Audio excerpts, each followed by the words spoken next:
My name is Ryan Rolling, and today I'm going to talk about pesticide application and how it could possibly affect your health. Pesticides have made farming a lot easier over the past 50 years especially, but a lot of people do not know that they can actually cause health problems, and it's good for people to kind of have an idea of what kind of health problems they could cause so they can maybe be more careful when they use pesticides. Some people might think that this doesn't really pertain much to them, because they might live in a big city or something and think they're not really exposed to it. But in reality, even cities use pesticides for insects and even weed control all around the city, and therefore you could always breathe in the fumes and it could hurt your health even more than what you think. For the farmer, it saves time and actually saves a lot of hard labor. And it's important for even people who live in agriculture areas to know the health risks they can pose. A little bit of history about pesticides. They were first used around 1000 BC by the Chinese, which used sulfur in their soil profile, and actually it helped to stimulate fungus and bacteria growth in their crops. Chlorine-based herbicides were actually developed a little after World War II, and those two big names were 2,4,5-T and 2,4-D. Both of those were used as a broadleaf killer, not only in crops, but also as far as weed control on roadsides and in road medians. Actually, 2,4-D is still one of the most widely used herbicides today. 2,4,5-T was actually discontinued because it has the ability to stay in the soil profile for not only days after application, but for even years. And actually, it could even stay in the human body over years if it's taken in through the skin or breathed in or swallowed. And it was actually proven that it did damage on the reproductive system and the immune system. Therefore, the EPA felt that they needed to discontinue it. Pesticides have changed farming for the better.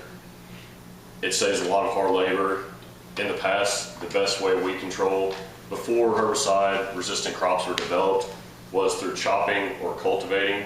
And on very hot days, people could be susceptible to vomiting or even passing out, having heat strokes.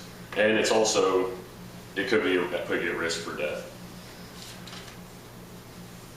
I've actually experienced some chopping, and it's not the most fun thing to do, especially on hot days. And with chopping weeds, you can only cover about 50 acres, maybe a day, give or take a few acres, depending on your workforce, how many people you have working with you, and how long you work. With new technology today, sprayers can actually cover up to 120 feet with just one swath through the field, giving the farmer the ability to cover hundreds of acres in a day, actually. Health risks that come along with herbicides is what the main point of this whole speech is about, really. Like I said, EPA has done a very good job of controlling herbicides that are very toxic to people's health, like 2,4,5-T, like I mentioned earlier. It has actually been discontinued because of its ability to hurt the reproductive and immune system. Most pesticides that are used in the home that the general public would be most concerned about are usually not as toxic as the herbicides that are used in agriculture today. They do that because actually you have to have a personal license in order to put herbicides on your crops personally on your own farm. And usually the normal household person does not have that license. The best thing you can do when you go to spray any type of pesticide, insecticide around your house, even say Raid wasp killer, those are very toxic if you were to accidentally swallow it or get it on your skin. Most of the time, cleanup, they say just to use soap and water, wash it off, and then maybe consult a physician if you have further problems. All pesticides are toxic though, so they should all be handled with care, and you should respect what they could possibly do to you. Like I said before, the EPA has done a very good job of making sure that the label gives you all the information you need as far as the rates you can put on, not putting on too much, too little, and even what to do as far as cleanup and disposal of empty containers.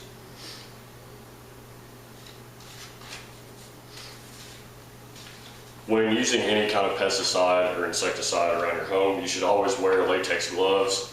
That's the biggest way that people are hurt by it. It usually gets on their hands when they're applicating. Protective glasses also is a big deal. if some pesticides could possibly cause you to go blind if you were to get too much in your eye. Also a mask, if something is susceptible to maybe drifting or floating around in the air, you should wear some kind of protective mask or respirator system. Like I said, most of the time you can just wash it off with soap and water, most of the store-bought stuff, and it's fine. But if you were to swallow it or get it in your eyes, it's more serious and you might want to see a doctor. The EPA actually on their website has a list of things that you can do around the house to make sure that your children or pets are not exposed to herbicides when they're not supposed to be. Basically, the point of this speech was to give you an idea that herbicides should not be taken lightly. Even the household products that you might use could actually hurt you if you were to take in too much. It's made farming, gardening, and even controlling pests around your house much easier over the past 50 years especially. And the biggest thing is to respect all of them, give all of them the same amount of respect, because even though some are not as toxic as others, it could still hurt you in the long run. And I feel like everybody needs to be aware of those health risks that they pose. Thank you.